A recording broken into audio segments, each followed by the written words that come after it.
Hey, you busy? Mm-mm. Okay, let me run something past you real quick. When I see people, for lack of a better word, stuck in a situation, it rattles something in me like no other. That very same rattling is what prompted my last conversation with you about having balance, right? But this week alone, I have heard excuses, or what I would like to deem as excuses, for being in an uncomfortable situation. Now, it's one thing to be uncomfortable because you're getting ready to birth something, right? You're on the edge of something you have to endure. You have to go ahead and endure this particular step in order to be promoted to the next step. It's one thing to be uncomfortable because you know what, you're in your last trimester of this pregnancy and there is something to be expected. But even in pregnancy, discomfort is an indication that something else is getting ready to happen. Another level is getting ready to transpire. You are uncomfortable because this is the last trimester. You see what I'm saying?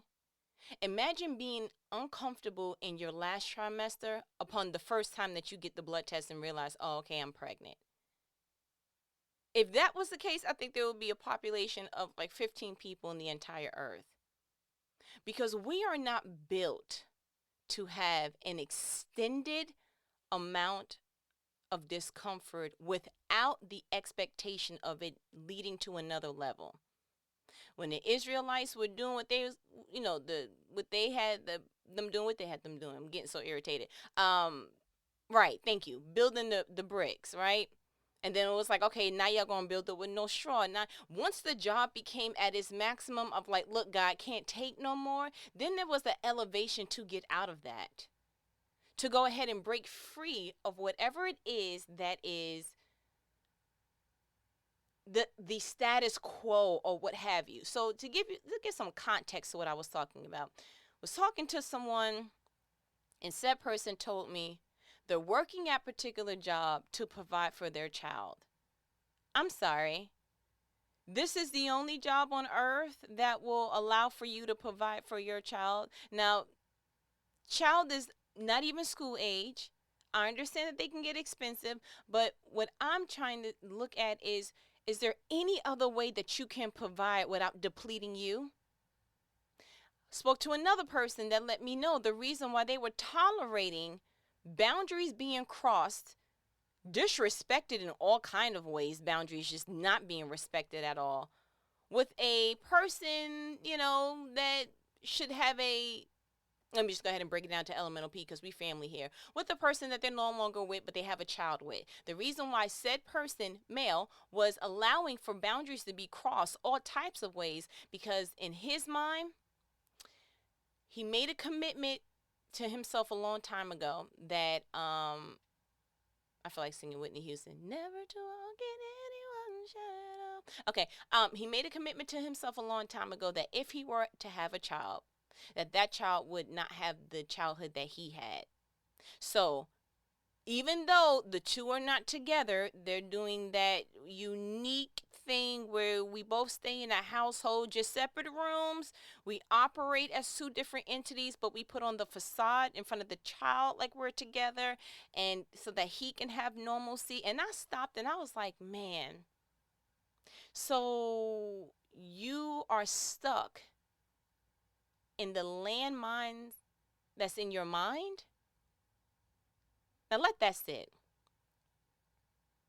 Why is it that we can look at a situation, we can know it's not right, know that we've outgrown such and such, know that we're no longer supposed to be at said job or whatever the case may be, and instead of having a true to life, okay, strategy and buckling down and trying to find the proper way to exit, we get stuck in our mind on a vow that we made so long ago that it's probably the circumstance that you made that vow in is not even a circumstance that you're in now. We give excuses to our stupidity, excuses for our laziness, excuses. Well, you know what? Well, that's my such and such. We let people have titles to be the excuse as to why they are walking over us and not respecting us. And let me explain something to you. It is disgusting And I can only say disgusting when you allow someone not to respect you enough that you excuse it. People know who they can try.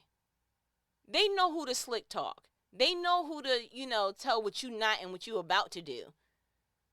And my thing is this, whether it's relationships, whether it's a job, whether it's a family member, whether it's a whatever it is, please get to a point that you don't allow two things: for it to deplete or disrespect you, or for that same thing to deplete or make you push aside what's important to you.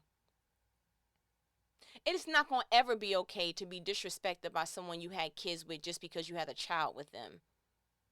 That falls in the line of, nope, it's depleting me. And loving your child is not an excuse to have yourself disrespected, to put yourself in emotional turmoil, to be in and to subscribe to a toxic situation. Never should that be the cause. Never should that be the okay.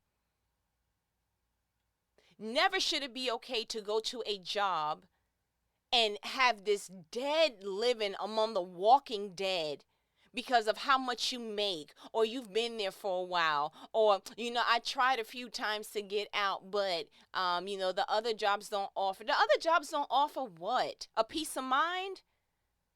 Or are you afraid to start over? Like, what's the real true Hollywood story behind your excuse?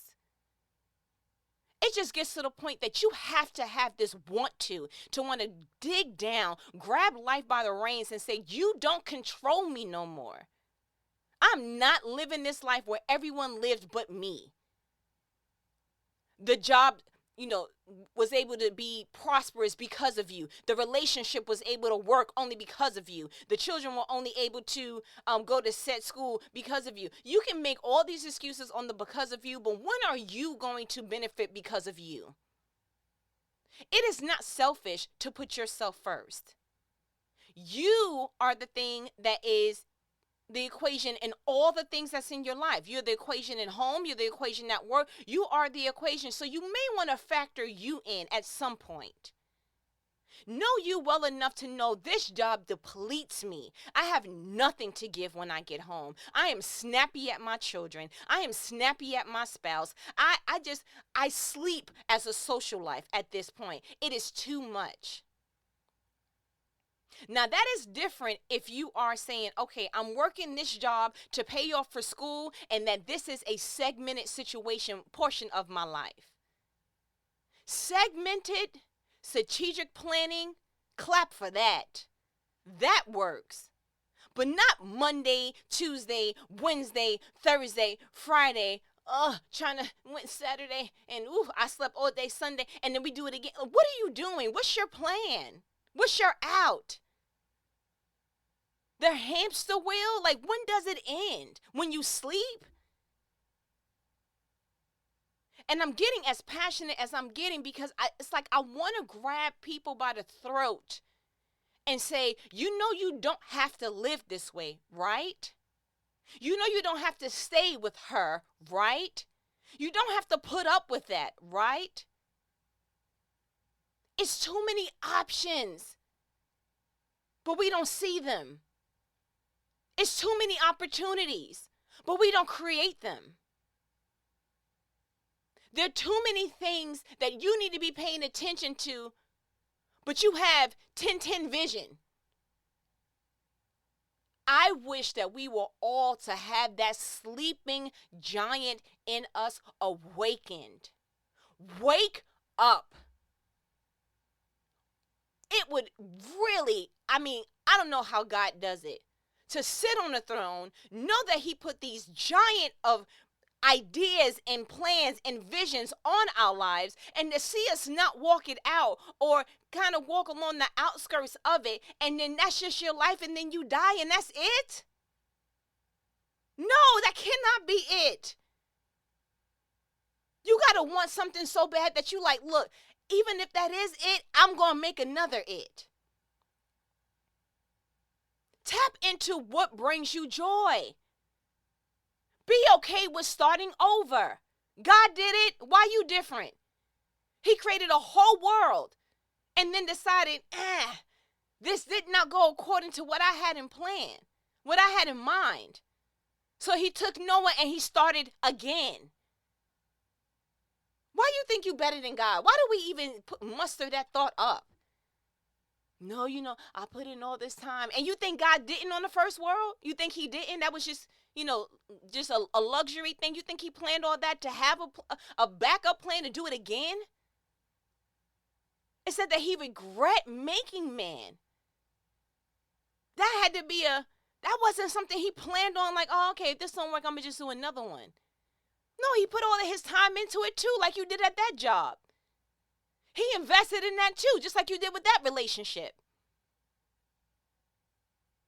So what makes you different? And I'm speaking this way because I'm also talking to me, but I'm talking to the people that I couldn't grab and put to a side and say, hey, listen, this doesn't have to be your life. Whatever's on the whiteboard of your life, you can wipe this over and do it again. Thank God that he doesn't give us a concrete life where there's just nope, once you get on this track, that's it. It's your forever, the end. You're a creative being made from the Creator. Create another avenue if this one doesn't work. Endure it to the point that you know that you have the peace of knowing this is not for me. And with grace, wisdom, and a strategic plan from God, you go ahead and execute your next level. Even if that means setting back a couple of thousand when you accept another job. Even if that means downsizing a little bit. Even if that means decreasing how, you may not be able to turn up every single weekend now because you have a bigger priority.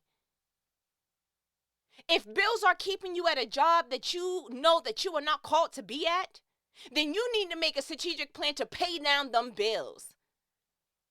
So that you can take a job that you like, a job that you're called to, a job that gives you fulfillment, and you can take that without the overhead of, but what about my credit card bill? What about your credit card bill? Matter of fact, go ahead and cut that up, and let's go ahead and get this plan on, making it where you pay this thing off in a year.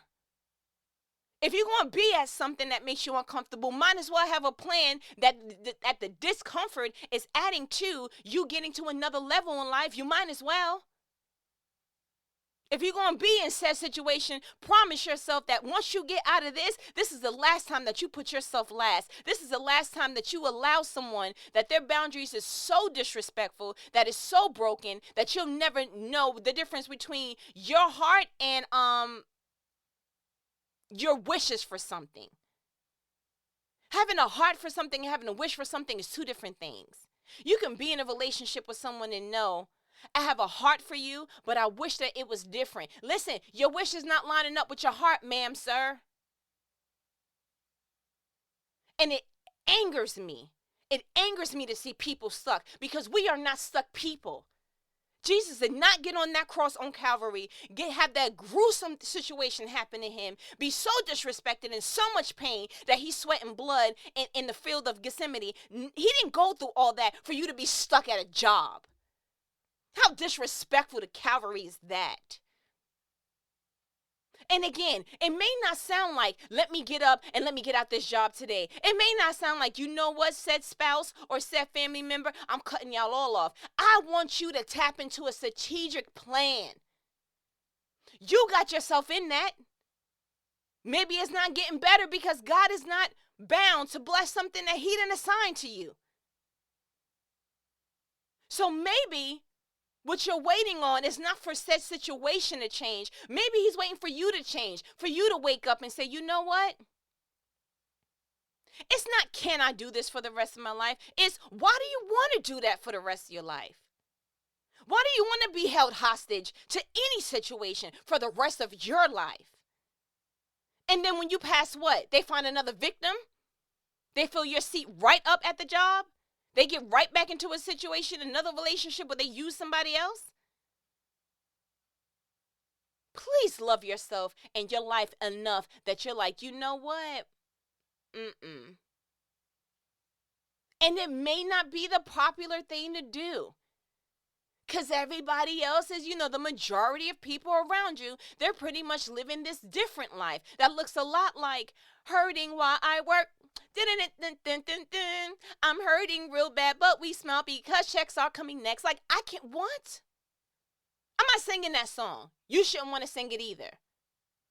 Broken while I love in this relationship because this is no, I can hit a hot 16 for a lot of situations, but why sing the song? You change the lyrics. If the beat's not changing, you change the lyrics. But you do everything within your power to enforce a change, and when it's not changing, you change. But you got to be a different kind of gangster when you do that. It takes a different kind of gangster to say, you know what? I know this is a, cliche, but it's not you, it's me. Yeah, I can no longer serve in this capacity and try to find my happy at the same time. I'm not carrying my happy in a fanny pack for you to exalt me at the end of the day. I'm not doing it. You can, but why? You could, but for what? Ugh. I hope you feel this energy that I have right now because it is bothering me. Why? Why would you want to just deem your life this life of I just get dumped on, I just get depleted? Why? And you can't tell me a different why. None of your whys will make sense if there is not a strategic plan behind it. You could work 2-3 jobs, but for how long you going to do that? Because we weren't made to be stretched that long. You need to rest. Why do you think babies grow? You think God would have had it that we would have babies for 10 years? That your baby is 5 months old, or he's in the infant stage rather, for 10 years? He knew, no, there needs to be a plan. Yeah, you're going to be sleepy, but it's okay because eventually they go to sleep overnight. Yeah, you may be, you have to house-proof, child-proof your situation in your home, but you know what? They do grow to a point that you don't have to do that.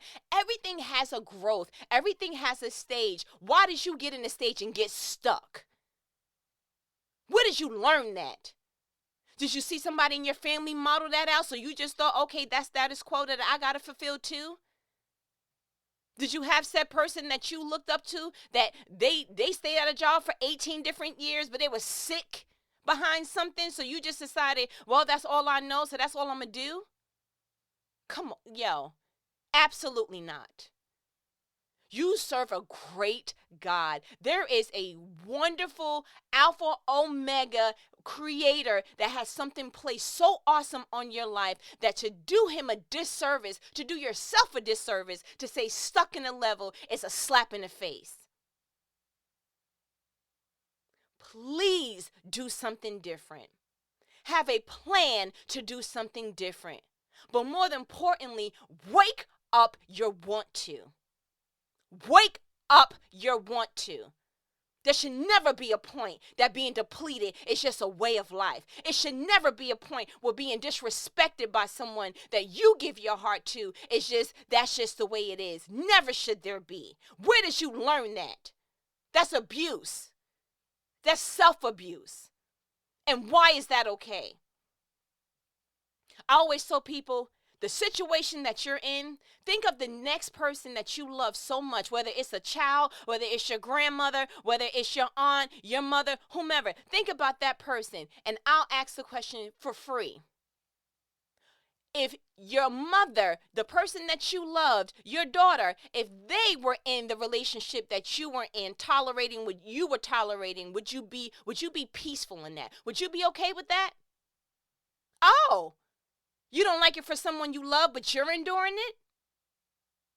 If your child came home crying because such and such did what such and such is doing to you, would you be okay with it? If you were financially stable and your child told you, hey, or the person that you admire and love came to you and say, this is how I feel after a day's worth of work, would you encourage them to keep going? Oh, that's different. That's why I call this self-abuse. Why don't you think highly enough of yourself to remove you from that? Where's the plan to remove you from that? This is just a stage of life and that's it? You're going to just stay in the milk part of life? You're not going to ever want to grow some teeth even though it may be painful? Teething is a very painful process for both the person teething and the parents. Ask any parent. But guess what? It's necessary for your next level. So what you doing? And I don't want this whole thing to be a screaming match because I ain't here to argue. But I'm here to I feel like John in a sense. Where he's like, turn from your wicked ways, repent. Like, I feel like, wake up. Y'all don't have to live like this. Check your pulse. Check your pulse. Yeah, your heart may be beating. There may be a pulse, but guess what? This is dead living that you're doing. It stinks. You smell that? That's corpse, ma'am, sir. Come on, man. Just do something different. Please. What if you would have really, really, really put your energy into 6 months to a year? If I make a strategic plan, if I work hard at this, if I endured my passions as much as I endured things that I'm not passionate about, what would happen? And I'm going to get on that 6 months to a year thing in a bit. That's another conversation, though. I'm going to go ahead and end this conversation here so I can wipe off the sweat because I'm worked up. Now I want to go ahead and build a plan for me to follow through, make sure that I'm following through on what I say. I am a practice what you preacher. I heard something, I'm going to put it to action. How many times does God have to confirm things through you, to you, through people, through a song, oh yeah, I always did want to write that book. So what you waiting for? I don't know how. That's your excuse? Not in the technology age that we live in. Google something. Find out somebody else who was brave enough to do it and see the steps that they took and see what you can take from that. I don't know how it's not okay. That's what's keeping you. That's your shackle. Boo. Find something different. So I'm going to go ahead and go. I'm going to let me go, okay? Because I'm irritated, passionate, and I want people to want better. I want you to want better. I want me to want better. But it's not going to happen if you stay stuck in your mind to a in a vow, well, it's always been this way. Well, I've been with him for 20 years. You know, well, she's the mother of my, so what? And how are you benefiting from that? Oh, okay. I can't. I gotta go. Yes, I'm hyped. I know usually you don't hear me talking like this, but you know what? At some point, somebody got to shake you by the shoulders and say, what are you doing? What are you doing? Blow your nose, okay? You shouldn't just be used to running like that. You know, just slap. Let me just wake you up real quick. I was watching something on the show the other day, and this baby was a preemie, and from time to time they said, hey, I'm going to take the baby off of the breathing machine. And if the baby stops breathing, you know, just flick the bottom of his foot to startle it to start breathing. So I feel like that's what I'm doing. I am the pluck. I am the startle to get you to realize, oh, I wasn't breathing. No, you're not living. No, you're not succeeding. No, what are you doing? So let this conversation serve as that startle to jumpstart you into living. Maybe I need to take a walk. Maybe that's what I need to do. But guess what? There is a plan for better. And you need to make sure that you have one in the queue. Let there be a reason as to why you're enduring. There was a reason why Jesus endured. What's your reason? And it shouldn't just be for somebody else's good. How does it bring you joy? How does it elevate you too? For once, factor you in, please. And I'm off this phone. I'll call you back later when I'm calmer. Later.